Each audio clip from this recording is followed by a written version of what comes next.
감동을 줄 수 있는 교수 전략을 알려주시는 그런 시간을 갖도록 하겠습니다. 네, 큰 박수로 맞이해 주시기 바랍니다.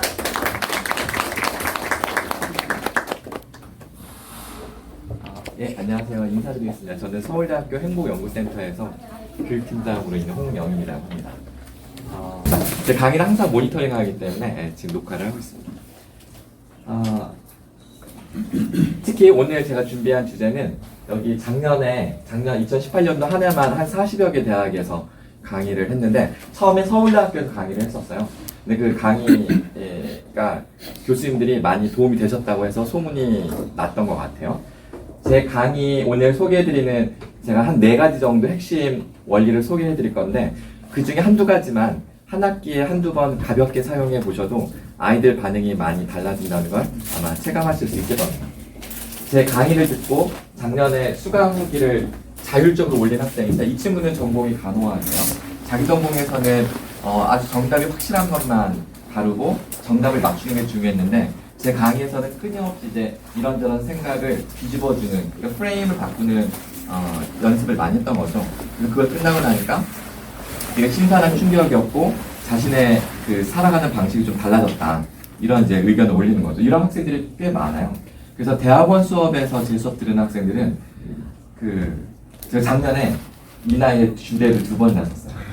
네. 그러니까 자기 인생이 바뀌었다고 강의 듣고 집에 가서 계속 여자친구들한테 얘기를 한 거예요. 그 두 친구 한 명은 체육 전공이고 한 명은 교육 전공이었는데 결국은 못하겠다고 내가 어떻게 주례를 쓰냐고 그랬는데 부모님 허락을 다 받아 놓고 찾아와서 어쩔 수 없이 주례까지 썼던 서울대 교수님들의 평가인데 되게 새로운 관점이고 재밌고 교수자로서의 태도도 바뀌고 그리고 보시면 맨 마지막에 소크라티브라는 게 인상적이다 이런 멘트가 있어요. 그래서 오늘 저하고 요 소크라티브 이게 앱이거든요. 요것도 좀 연습하면서 이 이야기를 풀어가도록 하겠습니다. 스마트폰에서 앱을 하나 다운받아 주세요. 의무적으로 하시는 건 아니에요. 이제 하고 싶으신 분들만 하시면 됩니다. 근데 가급적 해주시면 좋을 것 같아요. 안드로이드 쓰시는 분들은 한글로 소크라티브라고 검색하시면 돼요. 소크라티브. 소크라테스가 아니고 소크라티브. 그 다음에 아이폰 쓰시는 교수님들은 앱스토어에서 영어로 검색하셔야 돼요. 소크라티브. 소크라테스가 아니고 소크라티브. 네. 티처용으로 해야 되잖아요. 예, 아니요. 티처용은 이제 제가 문제를 내는 거라서 티처용은 다운받으셨다가 나중에 한번 연구실에서 해보시거나 학생들 시키시면 되고 지금은 학생용을 다운받아주세요. 학생용을 다운받아서 실행시키시면 이런 화면이 뜹니다. 여기 화면에 보시면 이렇게 룸네임을 입력하라고 떠요. 네, 그러면 어떤 룸네임을 입력하냐면 여기 리틀 프린스라고 제가 써놨죠. 이게 제가 이 소크라티브로 활용해서 문제를 내는 문제은행, 문제방. 보시다시피 제 닉네임이 리틀 프린스인데요. 좀 작다고, 태그가 작다고 한 10여 년 전에 붙은, 20년 전에 붙은 별칭이네요. 자, 여기다 이렇게 리틀 프린스라고 입력을 하시고 여기 조인을 눌러주시면 이런 식으로 육각형 모양의 대기 상태가 될 겁니다. 이 상태에서 잠시 기다려주시면 제가 준비한 문제를 띄울 거예요. 혹시 잘 이해가 안 되시면 손을 들어주세요. 손을 들어주시면 옆에 있는 교수님이 설명해 주시면 한번 옆에 봐주세요. 제가 요거 얼른 세팅해 놓고 바로 보여드리겠습니다.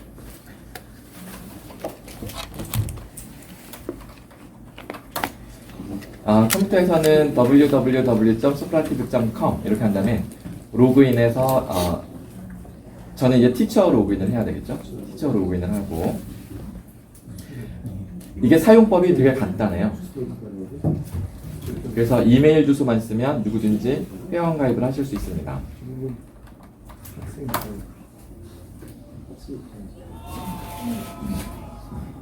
네, 교수님들은 학생용으로 지금 들어오시는 거예요. 그래서 룸네임 리틀 프린스 위에 리틀 프린스라고 되어 있죠. 저거 드시고 들어오시는 겁니다.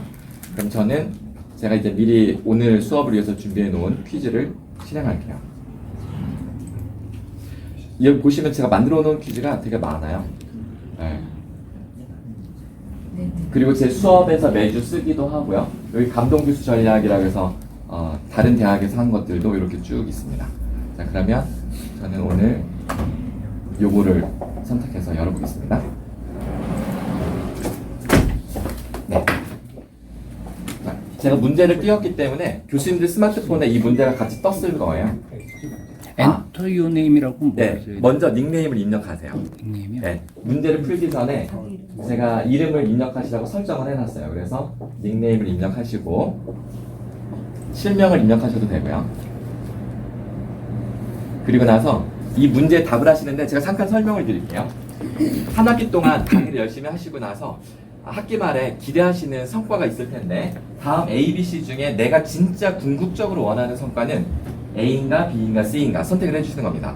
학생들의 완벽한 지식 숙지 아니면 행동 변화 아니면 이 수업을 들었기 때문에 이 과목을 좋아하거나 아니면 나한테 수업을 들어서 되게 학생들이 좋아한다 이런 태도적인 측면. 이 세 가지 중에 내가 궁극적으로 원하는 것은 무엇일까? 얘가 전자칠판이네요. 그러면 여기서 제가 터치하면 되는 거네요.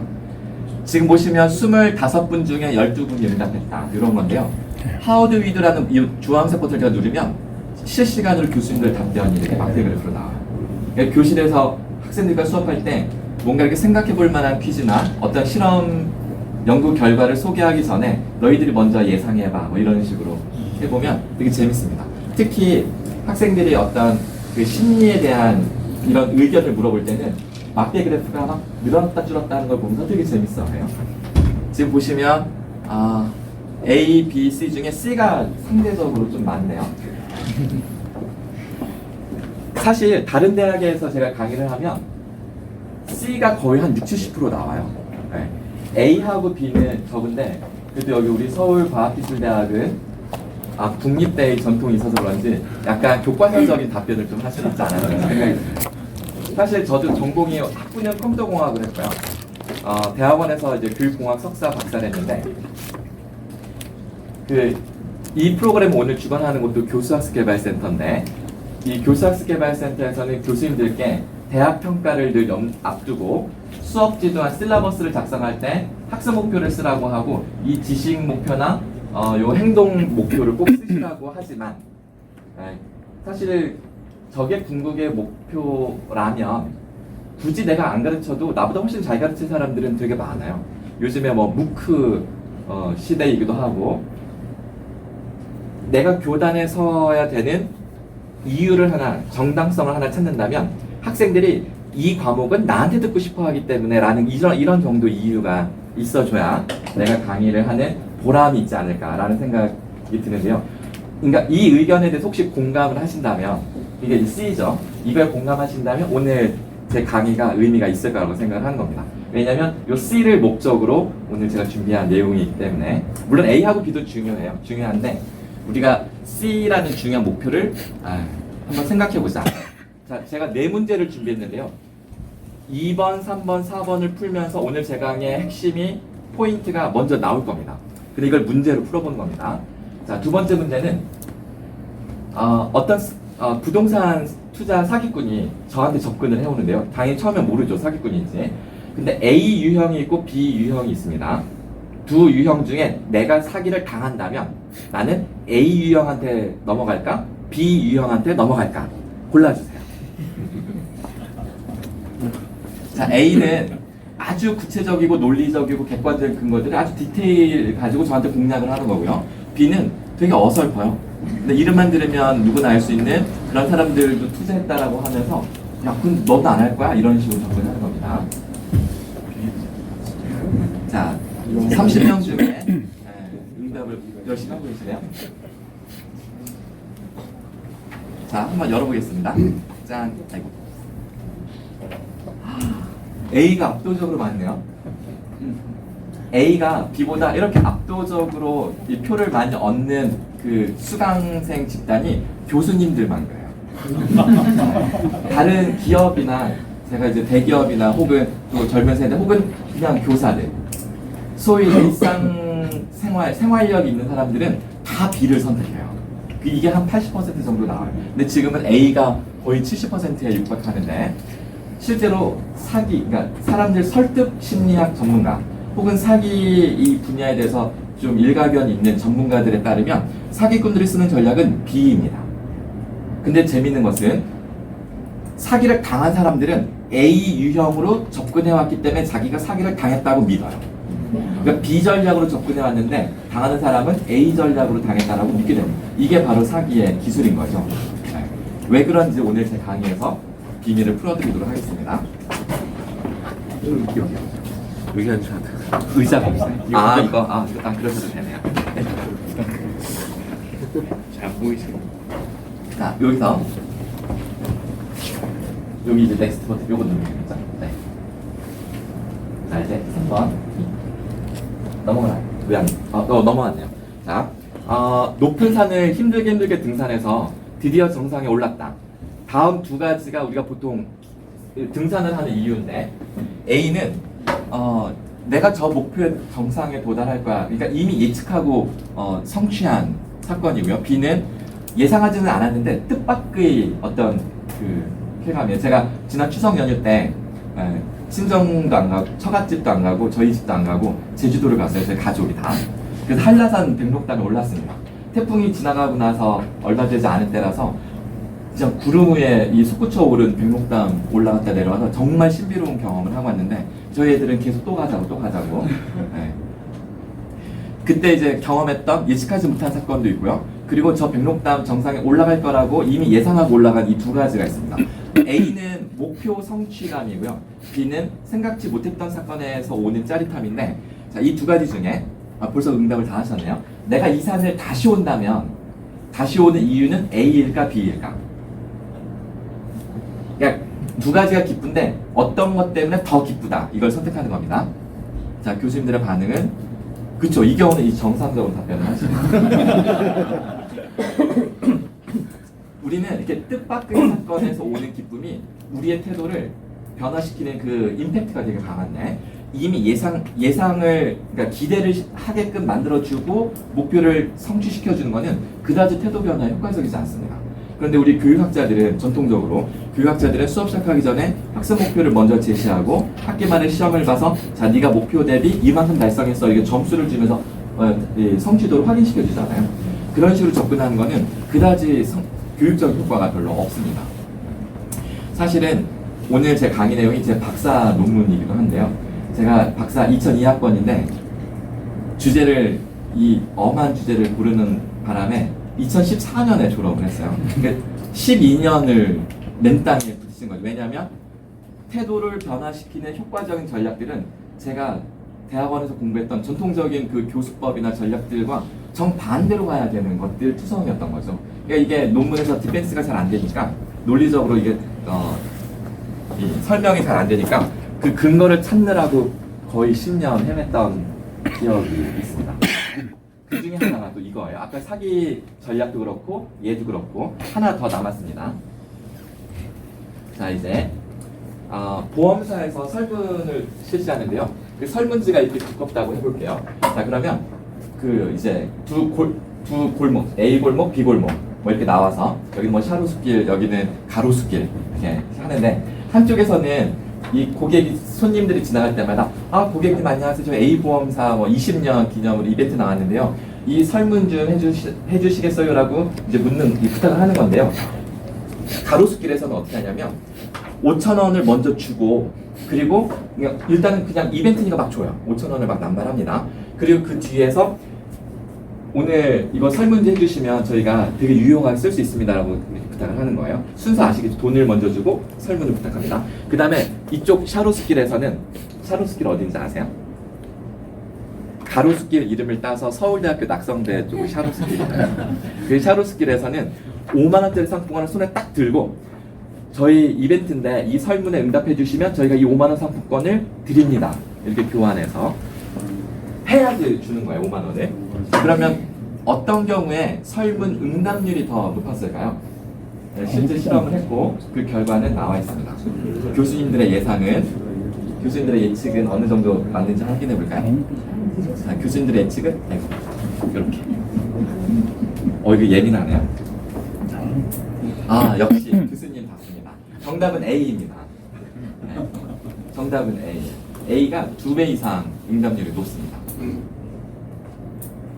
왜 그런지 또 역시 오늘 제 강의에서 좀 더 설명을 드리긴 하겠는데 일단은 그냥 핵심 포인트만 설명드리면 어떤 인간도 합리적으로 의사결정을 안 한다. 요게 요즘 그 노벨 경제학상을 받는 행동 경제학자들의 이론이에요. 인간은 혹시 경제학은 안 계시죠? 여기는 네, 다 이공계 쪽이시죠?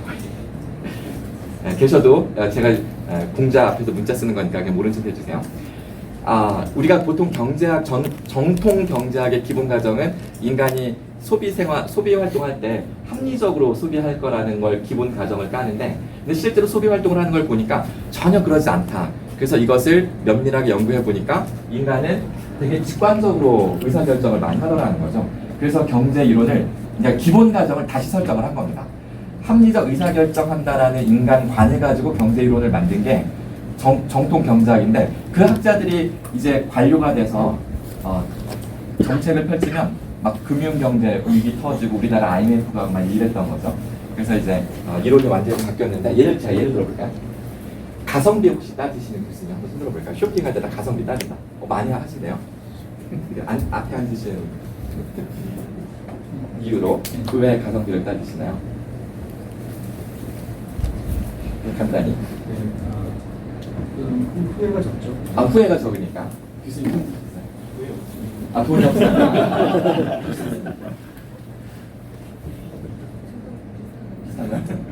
혹시 다른 이유 없으신가요? 하긴 교수님들께는 뭐 여쭤봐야 거기서 거기고. 근데 보통 젊은이들 가성비 엄청 따지는데요. 젊은이들 대부분의 가성비를 따지는 그 심리는 우리가 생각지 못한 비밀이 담겨 있습니다. 가령 저 이거 에어팟을 얼마 전에 힘들게 와이프를 어렵게 설득시켜서 이제 샀는데요. 이거 요즘에 이거 이렇게 꽂지 않으면 강남 사거리 못 다녀요. 요즘 이러고 가야 강남 사거리 활보할 수 있습니다. 이거를 샀는데 이거 되게 비싸니까요. 거의 한 20만 원 정도 나온다. 그런데 가성비는 뭐냐면 내가 돈이 좀 부족해서 그래서 가진 게 이거밖에 없으니까 혹은 후회하지 않기 위해서 되게 이렇게 따져보는 거잖아요. 그렇게 진짜 그렇게 따지면 그렇게 선택한 그 결과물에 대해서 만족감이 떨어져요. 저희가 행복연구소니까 그거의 만족도를 추적 조사를 해보면 만족도가 떨어지고 후회 안 하려고 선택했는데 자꾸 후회와 미련과 집착이 따라다닙니다. 근데 젊은이들은 가성비를 어떻게 따지냐면 이거예요. 내가 만약에 사고 싶은 게 이거예요. 사실은 이건 20만 원짜리고 애플에서 나온 이 정품이죠. 근데 짝퉁이 되게 많아요. 샤오미에서 만든 5만 원짜리도 있고 막 이래요. 생김새는 거의 똑같아요. 이게 딱 놓고서 가성비 따지면 당연히 샤오미를 사야 되는데, 근데 젊은이들은 어떻게 하냐면 왜 정품 에어팟을 사야 되는지에 대한 이유를 대요. 이 정도 디자인에 이 정도 하이 퀄리티 성능에 이 정도 가격에 사는 거는 정말 이걸로 누릴 수 있는 그 만족감은 어마어마하다라고 주장을 하고 엄마한테 그래서 돈을 달라고 하는 거죠. 제가 와이프를 그렇게 설득을 했습니다. 무슨 이야기냐? 가성비를 따지는 거는 내가 기필코 사고 싶은 걸 사기 위해서 합리적인 이유를 갖다 붙이는 거예요. 그게 가성비입니다. 못 믿으시겠다면 가성비를 내가 이렇게 따지잖아. 매번 다 따지시잖아요. 그러면 가성비를 따질 때마다 그 기준이 조금씩 바뀌지 않으시나요?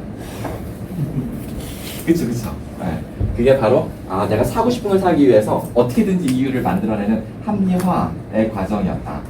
그러니까 인간은 그렇게 직관적으로 비합리적인 행동 양상을 엄청 많이 보여준다는 거죠. 그래서 이론이 새로 쓰였는데 태도 변화도 이 원리를 알아야지만 학생들에게 통할 수 있는 원리를 전략을 쓸 수가 있습니다. 자, 그러면 문제는 다 풀었고요. 사실은 문제 속에서 답은 다 나왔지만 정리를 해야 되겠죠. 일단 결과는 교수님들 결과는 이렇게 나옵니다. 이게 빨간색은 오답이고 초록색은 정답이에요. 나중에 관심 있으시면 이거 되게 재밌다. 수업에 써먹어야겠다 그러면은 한번 배워보시기 바랍니다. 이게 문항별로 이렇게 퍼센티지도 있고 교수님별로 점수도 이렇게 있네요. 그리고 이렇게 퍼센티지 제일 낮은 마지막 문제 30%인데 이걸 클릭하면 문제를 다시 띄워서 볼 수 있고요. 이렇게 문제 보고 설명하고 그리고 다시 리절트 테이블로 다시 돌아가서 설명할 수도 있고 이런 식의 프로그램입니다. 자, 그러면 우리가 똑같은 문제를 놓고도 서로가 어떻게 생각이 다른가를 이제 확인을 했고요. 지금까지 이야기된 거를 제가 간단히 강의식으로 풀어가 보도록 하겠습니다.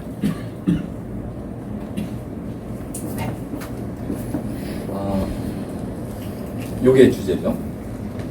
제가 이제 시간을 봐야 될 것 같아요. 지금 시계가 어디 있나요? 25분이요? 네. 그러면 35분이 남았는데 35분 동안 다는 못할 것 같고 제가 중간에 약간 점핑을 할 수 있을 것 같아요. 크게 4가지 전략입니다. 태도를 공략하는 성찰 전략, 인지 전략, 감성, 행동 전략, 그리고 그 사이사이 예시를 들어드릴게요. 제가 강의를 이게 핵심적인 포인트만 잡고 자료집 어디 참고하시면 된다라고 이렇게 일러드리겠습니다. 일단 기본적인 원리는 이 3가지로부터 오는데 태도를 바꾸기 위해서 어떻게 지식을 전달할 거냐. 그러니까 지식을 전달하는 방식에 따라서 그 지식이 태도로 연결되기도 하고 오히려 태도 형성에 방해가 되기도 합니다. 감정, 행동 이 3가지 루트가 있어요. 이 3가지 루트가 태도를 바꾸는 3대 루트다라는 게 지난 100년 전부터 이미 알려져 있던 것이지만 최근에 이 3가지 루트만 가지고 태도가 잘 안 바뀌는 거예요. 그래서 학자들이 고민한 끝에 최근에 새로운 아이디어가 더 나왔는데 새로운 가설이죠. 메타인지 태도라는 영역, 이 팩터를 더 고민하게 되었습니다. 자, 이게 뭐냐면 우리 교재 프린트 해드린 자료가 2페이지에 보시면 이 그림이 있는데요. 태도 대상은 예를 들면 저예요. 교수님들 앞에 홍명일이라는 앞에 강사가 저에 대한 태도가 어떠세요? 긍정적이다, 부정적이다 뭐 이런 태도가 생길 건데 저 사람 행복연구센터에서 행복교육을 하니까 태도에 일가견이 있겠는걸? 지식적인 태도가 생기죠. 행동, 저랑 소크라티브라는 앱을 연습해 보니까 이거 재밌네라는 관심, 태도가 생기죠. 그 다음에 저의 목소리라든가 뭐 여러 가지 저의 이런 외모라든가 뭐 이런 걸로부터 호불호의 이런 태도가 또 생길 겁니다. 그런데 이렇게 해서 1시간 동안 수업이 끝나고 돌아가시면 제가 원하는 저에 대한 긍정적인 태도가 확립이 될 거냐, 이게 좀 어려워요. 어떻게 해야지 확립이 되냐면 여기요. 메타인지 태도라는 것이 작동해서 최종적으로 교수님 각자의 태도가 완성됩니다. 설명을 드릴게요. 자, 3단계로 설명을 하는데 예를 들면 윤찬이가 영철의 담배 피는 모습에 반합니다. 윤찬이는 제 아들인데 되게 순진해요. 가상이에요. 저희 아들은 초등학생이지만 고등학생이라고 해볼게요. 영철이는 그 학교 일진입니다. 윤찬이는 그 일진인 영철의 호봉이에요. 그래서 영철이가 야 따라와 하더니 학교 담장 밑에 가서 담배 피면서 망보라고 시키는 거죠. 근데 이제 순진한 공부만 할 줄 아는 윤찬이는 그 모습을 보면서 멋있다. 나도 좀 멋있게 담배 피워보면 좋겠다. 담배는 아직 못 배웠지만 긍정적인 감정적 태도가 형성이 됐습니다. 그리고 나서 그날 저녁에 집에 갔는데 옷에서 담배 냄새가 나겠죠. 엄마가 야 너 이렇게 담배 냄새가 나. 너 옷 벗어봐. 이렇게 했더니 또 순진하게 이거 조심해야 되는군요. 아니 엄마 그 학교 영철이 알지? 키 크고 잘생긴 애. 아니 걔가 담배를 피는데 되게 멋있더라고 라고 말하니까 엄마가 이 녀석이 바보인 거야 멍청한 거야 하면서 막 혼을 내고 아빠가 퇴근하니까 엄마 아빠 앞에 무릎 꿇쳐 앉혀놓고 일장 연설을 늘어놓습니다. 담배 피면 이게 얼마나 해로운지 설명하는 거죠. 그래서 그럼 윤찬이는 역시 순수하니까 부정적인 인지적인 태도가 형성이 됩니다. 자 그러면 이 상황에서 2가지 태도인데 하나는 감정의 태도인데 긍정적이고 하나는 지식적 태도인데 부정적인 거죠. 이 2가지가 공존할 수 있을까요? 당연히 공존할 수 있죠. 그래서 이 2가지를 윤찬이는 스스로 킵하고 있습니다.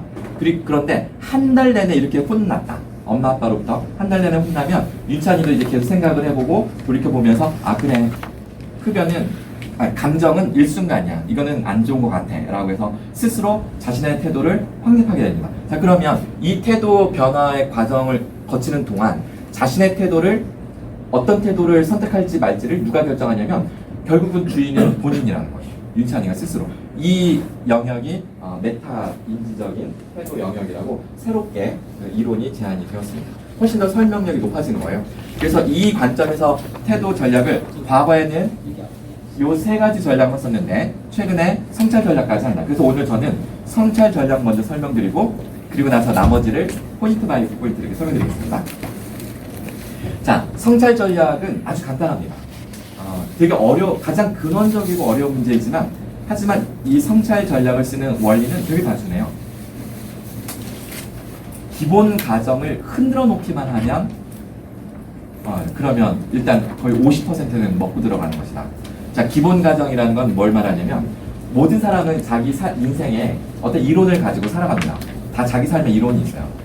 뭐 조금 거창하지만 진보 보수 보면 진보나 보수나 자기의 기본 가정을 가지고 살아가요. 예를 들어서 모든 인간은 태어날 때부터 평등하다.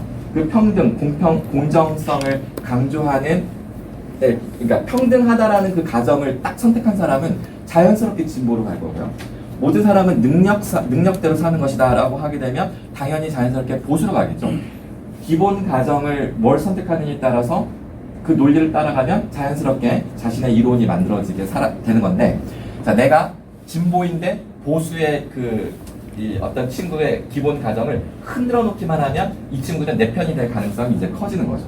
자, 그런데 제가 진보 보수를 건드리면 여기서는 안 될 것 같고 저도 잘 모르겠고, 다른 예를 들어보겠습니다. 되게 어려운 이야기이기도 하지만 제가 이 주제로 사실은 좀 대학에서 학생들에게 상당한 뭐랄까요? 영향력을 학생들이 받는다고 이야기를 하는데, 일단 하나 미리 전제를 깔게요. 교육계에서는 아직은 세월호의 세자도 꺼내면 안 되는, 아직은 이 세월호를 이야기하는 것 자체가 수업 시간에 이게 암묵적인 금기 사항이에요. 근데 저는 그런 금기 사항을 깨고 이야기를 하겠다는 게 아니라, 세월호에서 우리가 유가족이나 희생자나 원인에 대해서 왈가왈부하는 것이 금기 사항이지, 세월호 사건을 경험하면서 이 참사를 경험하면서 우리가 반드시 짚어야 되는 질문들이 있는데 놓친 게 있다. 그것을 끄집어내는 것은 금기 사항이 아닙니다. 그래서 오늘 우리는 저는 한 번도 우리가 잘 생각해보지 못했던 질문을 던질 겁니다. 그렇게 해서 몇 가지 정보를 알려드리면, 참사 이후에 매뉴얼은 더 강화됐지만 강화된 매뉴얼이 더 도움이 안 된다는 의견들 많고요. 해양 사고는 더 급증하고 있고, 그러니까 이게 또 학교에서는 한 달에 한 번씩 지진 훈련을 하는데, KBS에서 방송을 하면 아이들은 책상 속으로 2분간 대피했다가 신속하게 운동장으로 대피를 합니다. 근데 진짜 재난이 발생했을 때, 지진이 발생했을 때 이대로 움직이면 훨씬 더 위험하다라고 하죠. 왜냐면 재난이라는 거는 다 케이스 바이 케이스 상황에 따라 다르기 때문에 그 상황에 맞게 대처를 해야 되는데, 이 매뉴얼대로만 훈련받은 사람들이 훨씬 더 위험한 거예요. 그러니까 세월호에서 대부분 아이들이 안 나온 거는 방송 지시를 따르라는 그 매뉴얼 지키다가 못 나온 거잖아요. 자, 대표적인 일본의 사례를 하나 소개해 드릴게요. 2011년 3월 11일 날 진도 9.5의 강진이 동일본 앞바다에서 일어났고요. 그게 진도 9.5가 3번 과광 하니까 대륙붕이 무너진 거예요. 그러니까 그 반작용으로 엄청나게 40m 이상 솟구친 쓰나미가 동일본 앞바다를 덮쳤습니다. 근데 미스테리한 일이 하나 생겼는데요. 오카와 초등학교라고 있었어요. 그 미야기현에 이 오카와 초등학교에 어떤 미스테리한 일이 생기냐면, 지진이 발생하자마자 평소 훈련한 매뉴얼대로 운동장에 신속하게 집결을 했습니다. 그리고 나서 14분 만에 쓰나미 경보 막 대피하라고 방송이 막 나오는 거예요. 그럼 역시 평소 훈련한 대로 교장 선생님 지시를 따라 뒷산으로 대피를 했어야 되는데, 이상하게 쓰나미 경보가 발령하고 30분 뒤에 쓰나미가 덮쳤음에도 불구하고 그 30분이라는 어마어마한 시간을 운동장에서 허비한 나머지 모두 희생당하고 마는, 그래서 생존자가 한 명도 없는, 그래서 1년 동안 미스테리에 묻힌 이 사건이 있었습니다. 어떤 사연이 있었던 걸까요? 2011년 일본 동부를 강타한 대지진으로 피해 여파가 이만저만이 아니었죠. 그때 한 초등학교에서 학생과 교사 84명이 목숨을 잃는 대참사가 발생했는데, 알고 보니까 그 원인이 일본의 뿌리 깊은 생명하복 문화 때문이었다고 합니다. 최승유 기자입니다. 2011년 3월 11일 오후 2시 46분, 일본 미야기현 오카와 초등학교가 무너질 듯 뒤흔들렸습니다. 교사들은 지진 매뉴얼에 따라 어린이들을 운동장으로 대피시켰습니다. 그러나 지진 발생 14분 뒤 쓰나미 경보가 발령되자 해안에서 불과 4km 떨어진 오카와 초등학교는 급박한 상황에 빠졌습니다. 하지만 운동장에 모인 교사와 학생들은 어디로 대피할지 결정을 못하고 시간을 계속 허비했습니다. 이유는 딱 한 가지. 교장이 휴가로 자리에 없어서 누가 최종 결정을 내릴지 애매모호했기 때문입니다. 교사가 11명이나 있었지만 소용없었습니다. 재난경보 차량이 달려와 대피하라고 외쳐댔지만 최종 결정자가 없다는 이유로 마냥 우왕좌왕할 뿐이었습니다. 그러다가 지진 발생 40분이 지나서야 교사들은 아이들을 200m 떨어진 제 방으로 행진하도록 했습니다. 그 순간 거대한 쓰나미가 이들을 덮쳤습니다. 학생과 교사 85명이 무참히 목숨을 잃고 말았습니다. 사고검증위원회가 1년여 동안 조사한 끝에 일본 대지진의 최대 미스테리로 남은 이 사건이 막을 수 있었던 인재라고 밝혔습니다. 일본의 뿌리 깊은 상명하복. 되게 황당하죠. 얼마나 황당하냐면 이게 왜 황당한지 제가 더 확실하게 말씀을 드려볼게요. 교장 선생님 지시를 따라서 뒷산으로 대피한다가 매뉴얼이었는데 교장 선생님 휴가 중에 연락이 안 되니까 그럼 누군가가 의사결정을 내려야 되잖아요. 그런데 11명의 교사들은 그때부터 토론을 시작합니다. 네. 그래서 일단 그게 하나 황당하고요. 그 다음에 그 토론을 하는데 얼마나 시간이 걸렸냐면 무려 30분이라는 시간이 걸립니다. 그리고 더 황당한 것은 토론의 결과, 그냥 뒷산으로 올라간다라는 이 당연한 결론을 내지도 못했을 뿐만 아니라 죽어가는 결론을 내립니다. 그래서 이게 서로 다른 의견을 가진 사람들이 토론을 통해서 합의에 도달하자라는 방식으로 의사결정하는 게 얼마나 늘 이렇게 멍청한 결론을 가져오는지를 보여주는 대표적인 사례 중에 하나입니다. 네, 그러니까 매뉴얼에 따르다가 생기는 대표적인 문제 중에 하나입니다. 자, 이런 상황에서 제가 이제 학생들한테 기본 가정을 흔드는 질문을 던져야 되는데, 뭐 매뉴얼 문제야 뭐 누구나 다 아는 거니까 여기까지는 이제 오리엔테이션이 된 거고요. 자, 우리가 늘 참사 이후에 5년 동안 이 질문을 늘 던져왔습니다. 그 원인이 뭐냐? 왜 우리 아이들이 왜 희생당했어야 되느냐 해서 이 문제가 어느 정도 명명백박하게 드러나야지만 아마 그 유가족들의 억울함과 그 슬픔은 어느 정도 좀 풀어질 겁니다. 그전에는 안 풀어지겠죠. 이 질문은 대한민국 국민이면 누구나 던지는 질문이고 상당히 익숙한 질문입니다. 자, 이제 기본 가정을 흔드는 저의 질문은 이겁니다. 생존자가 몇 명인지 아시나요? 대략적으로. 팁을 드릴까요? 476명이 타고 있었습니다. 그러면 172명이 생존자입니다. 제가 숫자를 알려드렸는데요. 생각보다 적은가요? 많은가요? 많죠. 그렇죠? 생각보다 적지는 않죠. 자, 그러면 생각보다 적지 않은 무려 172명이나 되는 이 사람들은 어떻게 살아나왔을까요? 분명히 방송에서 나가지 말라 그래서 방송 때문에 못 나갔다고 막 침묵 시위다 막 이런 걸 했는데 생존자가 무려 172명이나 된다고? 이 사람들이 다 귀머거리는 아닐 거잖아 하면서 이제 머릿속에 살짝 물음표가 생기기 시작을 하는 거죠. 자, 여기서 이제 이런 질문을 드립니다. 172명이 도대체 어떻게 살아나온 거지? 이런 질문을 혹은 문제 제기하는 사람을 주변에서 보신 적 있으세요? 아니면 스스로 자문해 보신 적 있으신가요? 아직 없으시죠? 자, 그런데 아마 교수님들도 학생들과 졸업여행을 간다거나 혹은 가족들과 이렇게 유럽 여행, 해외여행을 갈 일이 있을 텐데 사실 우리 앞은 누구도 한치 앞을 예측할 수 없는 거라 우리 가족이나 우리 학생들, 우리 과가 이런 재난에 직면하지 말라는 법이 없는 것이고 만약에 그러한 상황, 돌발 상황에 직면했을 때 그때 인솔자로서 혹은 책임자로서 내가 어떠한 의사결정이나 어떠한 대처를 해야 될 것인가 그 팁을 얻으려면 단서를 그 클루를 얻으려면 첫 번째 질문을 던져야 할까요? 두 번째 질문을 던져야 할까요? 당연히 두 번째 질문이죠.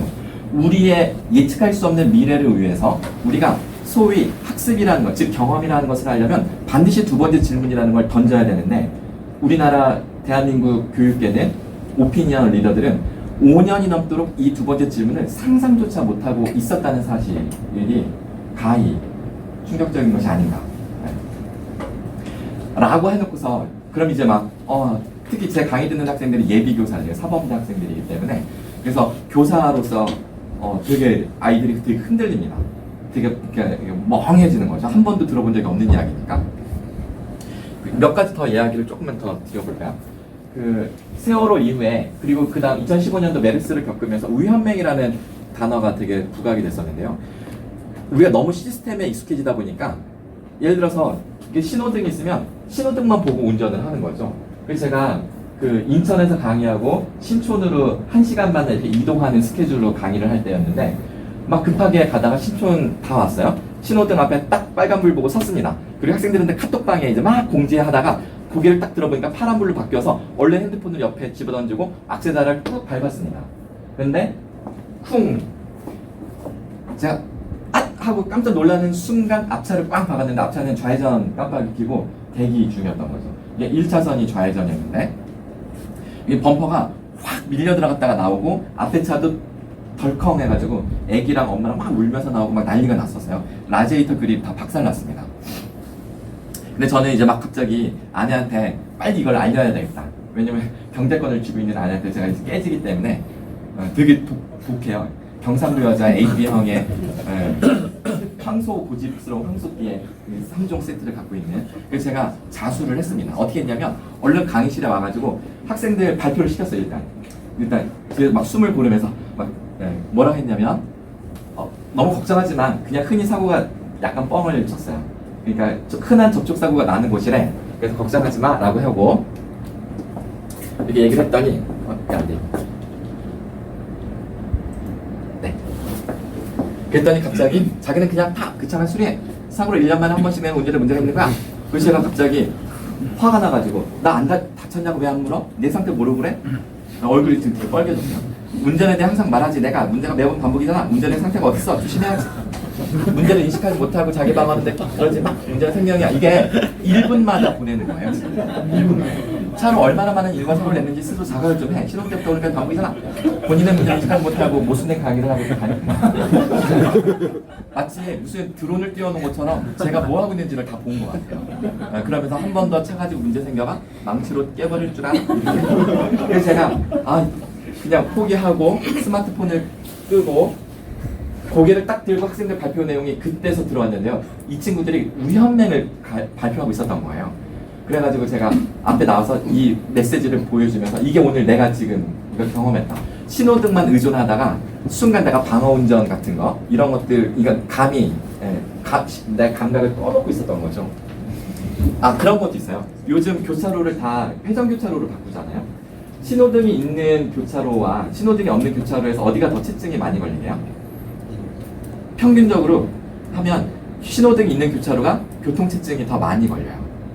그러니까 어떤 마을에 신호등을 작동을 시키면 체증이 많이 걸리고 신호등을 다 꺼버리면 금방 그 도로를 관통하는데 시간이 얼마 안 걸리는 거죠. 사고가 났을 때 신호등이 있는 교차로에서 치명적인 사고가 날까요? 신호등 없는 교차로에서 치사율이 더 높을까요? 신호등이 있는 곳이죠. 네. 왜냐하면 신호등이 있는 곳은 신호를 지키는 사람과 무시하는 사람이 꽝 부딪히지만 신호등이 꺼져 있을 때는 누구나 다 브레이크를 잡으면서 조심스럽게 감각을 세우고 들어오기 때문에. 그래서 우리가 살아가는 지구촌에는 많은 사건 사고들이 있는데 원인을 규명하거나 미리 매뉴얼을 만들 때는 그러니까 사전, 사후에 필요한 이런 일들 할 때는 꼼꼼하게 체크리스트 만들어야 되고 인과적인 그러니까 원인과 결과를 따져야 되는 합리성이 필요하니까 이런 게 필요하죠. 근데 문제는 사고가 발생하는 순간에는 매뉴얼이 붕괴가 된 것이라서 이 매뉴얼이 붕괴가 되면 우리 멘탈도 붕괴가 되죠. 직관이 살아있지 않으면 멘탈이 붕괴가 되는 거죠. 그러니까 생존하려면 탈출해야 됩니다. 그리고 일상에서도 한계를 극복하고 나의 탁월함을 발현시켜야지 뭔가 창조라는 일을 하는데 그럴 때 필요한 것은 합리가 아니라 직관일 겁니다. 자, 여기서 이제 학생들한테 기본과정을 흔들었잖아요.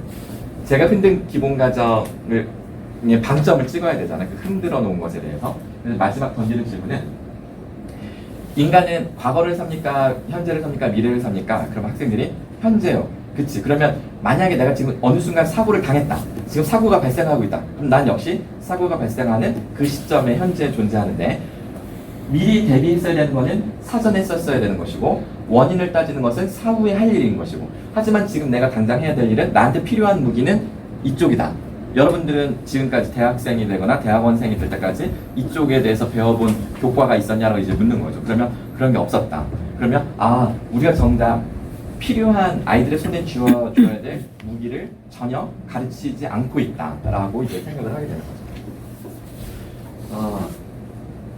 그래서 제 대학에서 하는 제 강의의 핵심 이 주제는 문제는 설명하는 것인가 해결하는 것인가. 우리는 문제를 설명하면 더 잘 해결할 거라고 기대하는데 컨베이어 벨트 시스템처럼 대량 생산 시대에 시스템으로 돌리는 당연히 원인을 설명해야 원인을 바로잡아서 다시 원상복구를 시킬 수 있지만 시시각각 맥락이 변하는 우리의 일상의 삶의 문제는 이게 루틴하지 않기 때문에 문제가 생기는 즉시 문제가 왜곡되잖아요. 그러니까 문제의 원인을 분석한다는 건 문제가 시간성을 타지 않고 변하지 않는다는 걸 전제로 분석하는 것이니까 항상 뒷북칠 수밖에 없는. 그래서 문제를 해결할 때는 직관적으로 해결해야 된다.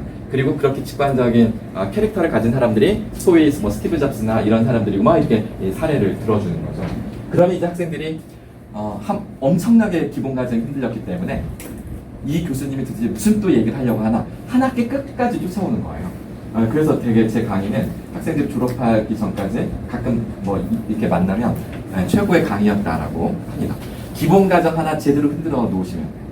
모든 교수님들이 자기 과목에 자기 전공 수업에 그거 하나 찾아내시는 거는 어렵지 않을 거예요. 내가 이 전공에 처음에 흥분했을 때 그 초심 그때를 돌이켜 보시면 금방 찾으실 수 있을 겁니다. 자, 이제 남은 시간이 더 요약을 해야 되겠네요. 자, 지식이 태도를 바꾸는 원리, 감정이 태도를 바꾸는 원리, 행동이 태도를 바꾸는 원리인데요. 지식이 태도를 바꾸는 원리는 제가 좀 건너뛰겠습니다. 여기 여러 가지 스토리텔링은 빼고 요거 3단 논법을 할게요. 3단 논법은 A면 B, B면 C, 따라서 A면 C 아주 논리적인 그 논증 방법인데 혹시 이걸 들어보셨나요? 생략 3단 논법이라고. 아리스토텔레스가 수사학에서 3단 논법도 말했지만 생략 3단 논법이 훨씬 더 강력하다라고 말했는데 우리는 근데 그걸 이상하게 학교에서 안 배웠어요. 저는 이제 논문을 쓰다가 발견하고 아니 이렇게 좋고 간단하고도 이 강력한 방법을 왜 누구도 안 알려준 거지? 라고 생각을 했는데 알려드리겠습니다. 우리가 3단 논법 할 때 이렇게 시작하잖아요. 예를 들 때 모든 사람은 죽습니다. 교수님도 언젠가는 교수님. 자, 지금 제가 말한 거는 뭐냐면 원래 제가 이렇게 말한 거예요. 모든 사람 죽는다? 너도 죽어. 이렇게 했는데 이거는 3단 논법이 아니죠. 3단 논법은 이게 들어가야 돼요. 모든 사람은 죽는다. 너도 사람이다. 따라서 너도 죽는다. 이렇게 가야 되는 거죠. 다시 해볼까요? 자, 모든 사람은 죽습니다. 교수님은 인공지능처럼 생기셨지만 사람 맞으시나요? 그러면 결국 교수님도 사람 맞나요? 이거 확인하고 얘기하면 임팩트가 약간 떨어지죠. 왜냐면 되게 차분하게 냉정하게 그 메시지를 받아들이기 때문에. 근데 훅 치고 들어가면 그러니까 모든 사람은 죽어. 그래. 너도 죽어. 나도 사람이지. 이렇게 하면서 자기가 그 3단 논법을 완성시키면서 메시지가 강력하게 각인되는 거예요. 이게 뭐냐면 제가 여우 목도리를 이렇게 썸을 타요. 썸 타는데 이렇게 여우 목도리 하나를 아주 어떤 여성이든지 욕심날 수밖에 없는 걸 들고 와요. 그러면 썸 타는 여성이 야, 너 그거 뭐야? 나 한번 불러보자. 이렇게 해요. 걸쳐보자. 안 돼. 이거 아무나 하는 거 아니야. 이거는 품격 있는 여성이 불러야지 이게 딱 값어치가 있는 거야. 그럼 이제 이 여성이 막 실망하죠. 그때 제가 뭐라고 하냐면 그러니까 자 네가 해봐. 그러니까 상대방이 기대 안 하고 있을 때 그러니까 네가 해봐 그러면 뭐야 내가 이쁘다는 건가 하면서 갑자기 흥분을 하고 설레이면서 썸이 이제 실제 연인으로 발전하게 되는 거죠. 현송월 씨가 이걸 부르고 왔기 때문에 대한민국 남한에 있는 모든 남성들은 현송월이 북한에서 되게 품위가 있는 여자구나 라는 인식을 갖게 됩니다. 누구도 그런 설명을 안 했는데 우리는 이런 생략 3단 논법의 원리로 그런 생각을 하게 되는 거죠. 이건 심리학적으로 이렇게 설명합니다. 우리의 인간의 인지는 논리적으로 빈 공간을 참지를 못합니다. 그래서 빈 공간을 스스로 메꿔야 돼요. 이게 뭐지? 하고 스스로 질문을 던지면서 바로 내뿜으면서 본인이 자기 자신을 설득하는 효과를 얻게 됩니다. 심지어 침묵이 더 큰 효과를 가져오기도 해요. 그 오바마 대통령이 2011년도에 추모 연설을 했는데요. 이거 유튜브 영상인데 아마 다들 기억이 나실 겁니다. 앞에 살짝만 볼까요?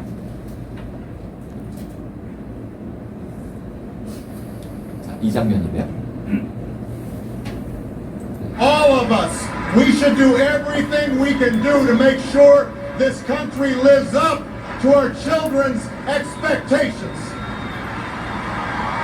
위대한 미국 이 땅은 어린아이들의 기대에 제대로 부응해야 된다라고 뭔가 강력하게 얘기하고 나서 갑자기 목이 메었는지 말을 못해요. 51초 동안 말을 잊지 못합니다. 그저 고개를 잠시 들어서 이쪽 쳐다보다 저쪽 쳐다보다 했는데 51초 동안 청중의 반응이 점점 보여져요.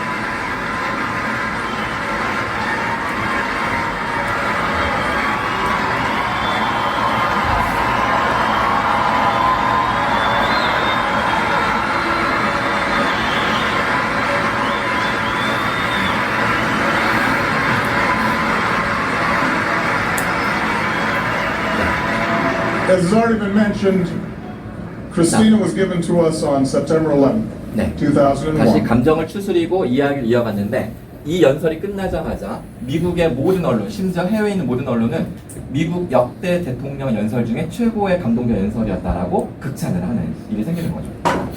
그러니까 말보다 말하지 않을 때 사람들이 상상하게 만드는 게 효과가 더 크다는 겁니다.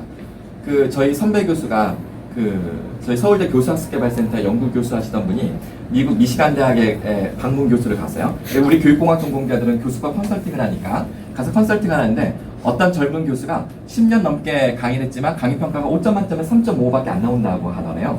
근데 그래서 그 교수님 강의하시는 걸 보니까 너무 열심히 준비를 잘하길래 이 어드바이스를 이렇게 주셨대요. 아, 교수님은 준비를 너무 잘하시는데 가르치는 거 좀 덜어내보세요. 빼보세요라고 했답니다.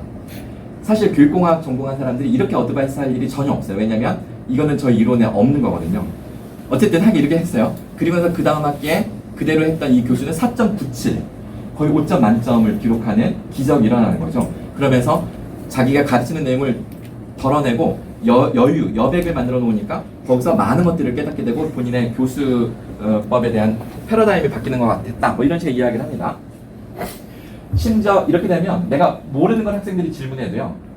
당황하거나 불안해할 필요가 없는 게 너 되게 좋은 질문인데 그거 진짜 생각해볼 만한 가치가 있어. 생각해보고 우리 다음 주에 더 얘기해볼까? 그냥 이렇게만 해도 학생들은 감동을 받아요. 이 교수님이 내 질문에 처음으로 관심을 가져주셨다. 다른 교수님들은 무시하는데 뭐 이런 식의 반응인 거예요. 난 몰라서 답변을 못한 건데도 불구하고 그런 여유가 생기는 거예요. 근데 이 선배가 왜 이런 어드바이스를 줄 수 있었냐면 아까 소크라티브를 퀴즈를 풀 때 누가 어떤 사기꾼에게 내가 속을 할 때 제가 두 가지 보기 중에 두 번째 보기가 뭐였냐면 헬리콥터를 태우고 투자할 그러니까 개발할 북토부에서 향후 저기가 앞으로 개발할 곳입니다. 제주도 상공에 날아가서 가리키면서 지금 국회의원 누구누구 서울대 교수 누구누구가 지금 내 얘기를 듣고 이거 아무도 모른다. 지금 얼마씩 투자했다 몇 억씩. 그 얘기를 듣고 이 선배가 몇 억을 투자한 거예요. 그리고 나서 며칠 후에 뉴스에 대한민국 역대 사기 사건의 하나로 뉴스에 뜬 거예요. 그리고 이 사기꾼이 말했던 국회의원과 교수들이 다 연루된 거예요. 다 당한 거죠. 피해자로. 그래서 그 선배 사건을 제가 실제로 문제낸 건데 그 선배가 제가 이 논문 때문에 헤매고 있을 때 어느 날 점심을 같이 먹으면서 학교의 식당에서 제가 물었어요. 내가 상대방의 마음을 움직이려면 설득을 시키려면 내가 하고 싶은 말을 다 쏟아내는 게 더 효과적일까요? 아니면 말수를 최대한 줄이는 게 효과적일까요? 라고 질문을 했어요. 그랬더니 이 선배가 야 내가 그래서 사기당한 거 아니야? 하면서 그 제주도 사기당한 사건을 이야기를 하신 거예요. 그러니까 이 선배는 자기 경험과 제가 박사 논문에서 이걸 딱 듣고 이분의 생각도 바뀐 거죠. 그래서 여기 가서 이런 컨설팅을 하게 됐고 그 효과는 되게 드라마틱한 효과를 가져왔다. 그 뒤에 이런 실험들은 이렇게 구체적인 정밀 묘사한 것보다 이렇게 어설픈 이게 세잔의 추상화잖아요. 이게 훨씬 더 비싸게 팔리는 이유, 막 이런 걸 가지고 이제 또 설명을 합니다. 그리고 요거는 패스할게요. 이거는 뭐냐면 이것도 요약 결론만 말씀드리겠습니다. 이렇게 어설픈 그림과 완벽한 그림이 있는데 이거를 중학생, 대학생, 일반 성인들에게 그 세멘틱 디퍼런셜 기법이라고 해서 태도 검사를 하는 거예요. 긍정, 부정을 쫙 써놓고서 그랬더니 이렇게 어설픈 그림은 의심스러우면서도 오래 기억에 남는 이런 반응들이 공존하고요.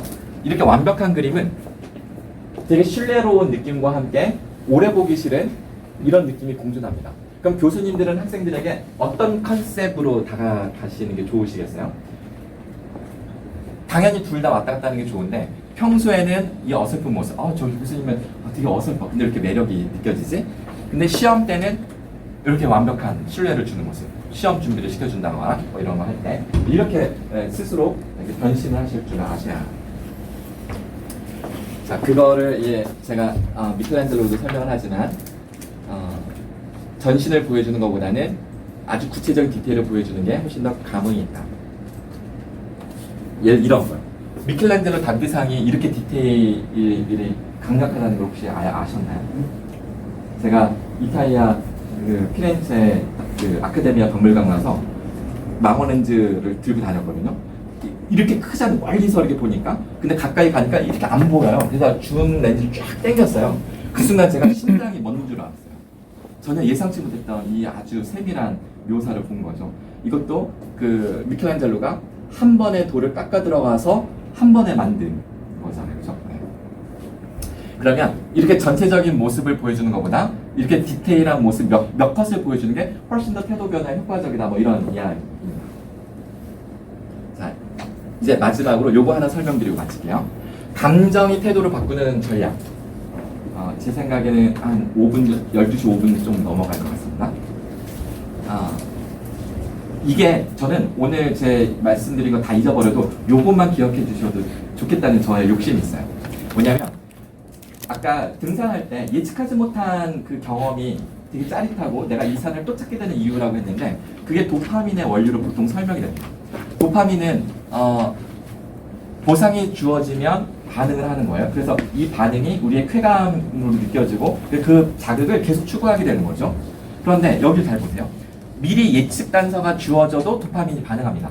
문제는 예측 단서 후에 실제 보상이 주어질 때는 반응하지 않는다는 거죠. 목표를 미리 제시해서 기대감을 심어주고 나중에 결과를 경험하면 이 결과를 경험할 때는 도파민이 반응하지 않는다는 거죠. 예를 들어서 어느 날 우연히 들른 그 카페에 커피 향이 너무나 그 원두의 향이 너무 좋은 거예요. 야, 이거 내 연구실에서 내려 먹어야 되겠어. 그래가지고 원두를 사가지고 왔습니다. 그 다음날 일찍 연구실에 가서 커피를 오랜만에 기계 꺼내서 갈고 거름망에 원두를 내려요.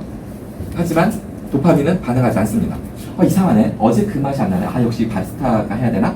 라고 할 때 갑자기 B 교수님이 앞을 지나가시면서 오늘 확 여기 들어와서 A 교수 왜 이렇게 향이 좋아? 나랑 같이 마시자. 뭐 이렇게 하는 겁니다. B 교수님의 호르몬이 반응하는 거죠. 왜냐면 B 교수님은 예상하지 않았으니까. 똑같은 향인데 누구는 설레고 누구는 설레지 않는다. 그것을 예상했느냐 예상하지 못했느냐의 차이일 수도 있는 겁니다. 그래서 예측하지 못한 상황에 반응하는 도파민의 원리를 활용하는 게 되게 중요합니다. 그래서 교수님의 매력은 이런 전략 한두 가지만 쓰시면 매학기. 제가 이 영상 하나 보여드리고 강의를 마치겠습니다. 아카데미 시상식에서 아시아계 최초로 평생 공로상을 성룡이 받았어요. 대한민국 국민이 가장 사랑하는 우리 홍콩, 이 홍콩이나 중국이나 이제 지금 애매하네요, 그죠? 갈등이 심해서. 어쨌든 그래서 이 중국의 어떤 큰 방송국에서 이 상을 받은 성룡을 축하해주기 위해서 이벤트를 꾸렸어요. 자, 성룡을 오라고 해서 여기 화면 잠깐 보여드릴까요? 여기 보시면 성룡이 이 앞에 서 있어요. 이 앞에 모니터 있죠? 이 모니터는 뭐냐면 성룡이 영화 역사가 40년이 넘었어요. 40년 전에 무명 시절에 스턴트 팀을 꾸려서 정말 몸으로 액션을 때우는 그 초기 멤버들, 1기 멤버들이 이제는 다 제갈길을 가고 알아 살고 있잖아요. 방송국이 다 찾아다니면서 인터뷰를 따가지고 보여주는 겁니다. 형님 축하드립니다. 형님 덕분에 제가 이렇게 잘 컸습니다. 너무나 고마웠습니다. 뭐 이런 식의 이야기를 하는 거죠. 그러면 성룡은 정말 잊어버리고 있던 옛날 인연들을 보면서 감에 적겠죠. 자, 여기까지는 어느 정도 예상할 수 있는 스토리잖아요. 근데 그 예상을 좀 뛰어넘는 반전의 스토리가 계속 이어집니다.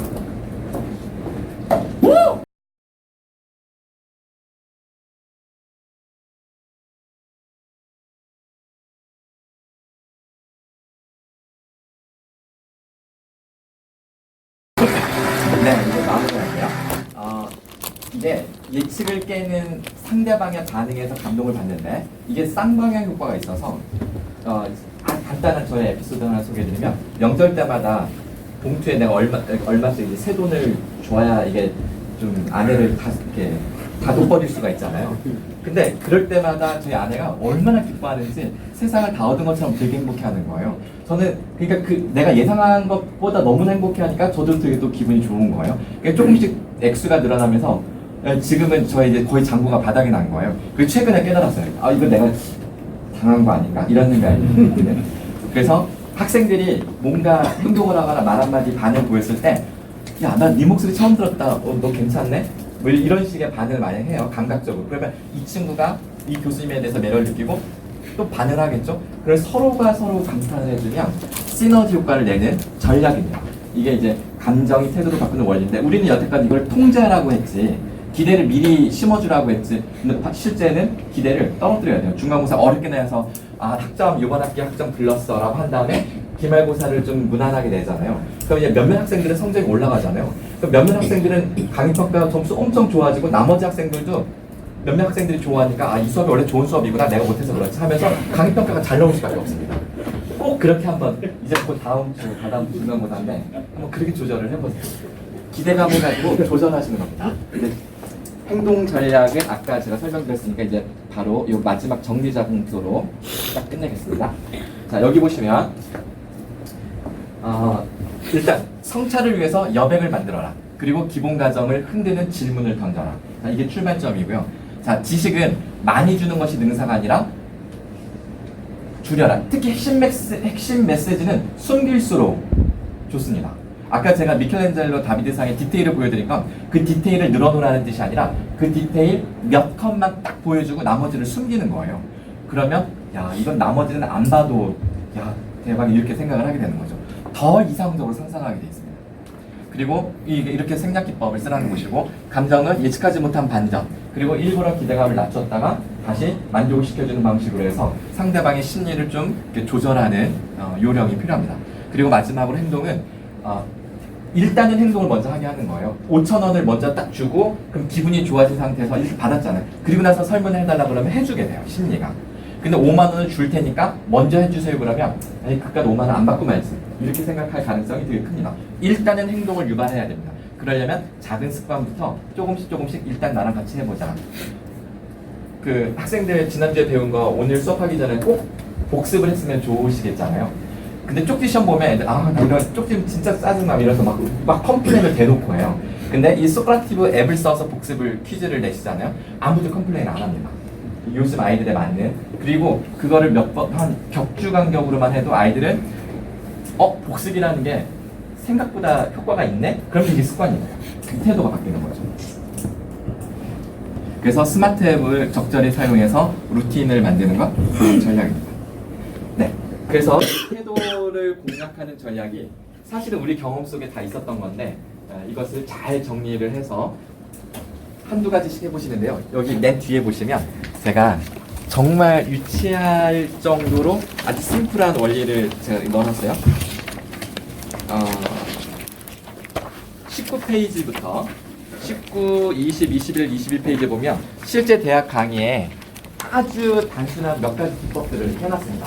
그 중에 하나는 예를 들어 이런 건데 김영란법 하기 전에 있었던 건데 중간고사 애들 시험지 내잖아요. 그러면 저는 교탁 밑에 편의점에서 조금 전에 꺼내다 놓은 비타 500을 빅박스 이렇게 놓고 답안지 내면 그걸 딱 교환하는 게 좋아요. 애들이 시험 보느라고 이제 모르는데 시험지 내려왔다가 그걸 딱 받으면서 제 얼굴 표정을 보는데 되게 그 감동받은 표정? 그래서 제가 강의평가 거의 탑을 찍은 거죠. 근데 이게 김영란법 이후로는 다 전략을 좀 바꿨어요. 다른 방식으로. 네, 많이 해보시기 바랍니다. 생각보다 어렵지 않을 것 같습니다. 일단 강의를 여기서 마치겠습니다. 고맙습니다. 수고하셨습니다. 질문 있으면 끝나고 남아서 해주셔도 됩니다. 고맙습니다. 마무리 멘트. 좀 시간이 진행되면 시간을 가져주셔서 감사하고요. 설문지 작성하신 후에 나가시는 데 조치해주시면 저희 점심부터 준비되어 있으니까요. 간단히 여기 드실 교수님께서는 드시고 아니면 가지고 가셔서 편하게 아, 도시락 있었군요. 네. 여기 제 이메일이나 핸드폰 번호 있으니까요. 그리고 행복 교과서 혹시 집에 아이들 있으시면 아니면 와이프가 너무 요즘에 울적해 보인다 그러면 제가 이메일 아니 우편을 보내드릴 테니까 저한테 문자나 이메일 보내주세요. 이 두 번은 아무나 네, 현근. 젊은 우리 두 교수님이 바로.